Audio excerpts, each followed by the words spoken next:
কোটা সংস্কার আন্দোলনকে ঘিরে সারা দেশে বিক্ষোভ ও সহিংসতার ঘটনা ঘটেছে।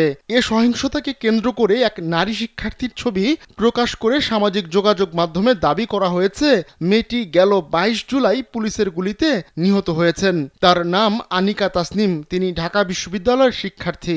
জানা গেছে কোটা সংস্কার আন্দোলনে অংশ নেওয়া আনিকা মারা যাওয়ার খবরটি গুজব। আনিকা সুস্থ এবং ভালো আছেন। তিনি নিজেই ফেসবুকে এক স্ট্যাটাসের মাধ্যমে এ খবর জানিয়েছেন।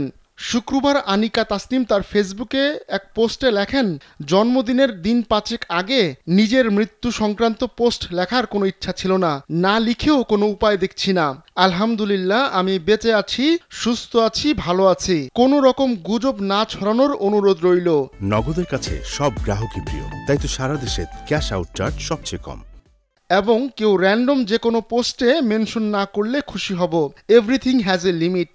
আমার ভাই বোনেরা দেশের জন্য যা করছে সে তুলনায় কিছুই করতে পারিনি। কথা বলার জন্য অনেক গুরুত্বপূর্ণ টপিক আছে। প্রসঙ্গত ২০১৮ সালের আগে সরকারি চাকরিতে কোটায় প্রায় ৫৬% নিয়োগ দেওয়া হতো। তবে শিক্ষার্থীদের তুমুল আন্দোলনের মুখে ২০১৮ সালের ৪ অক্টোবর সরকারি চাকরিতে নারী কোটা ১০%, মুক্তিযোদ্ধা কোটা ৩০% এবং জেলা কোটা ১০% বাতিল করে পরিপত্র জারি করে সরকার। সেখানে বলা হয়েছিল, নবম থেকে ১৩তম গ্রেডের পদে সরাসরি নিয়োগের ক্ষেত্রে মেধার ভিত্তিতে নিয়োগ দিতে হবে।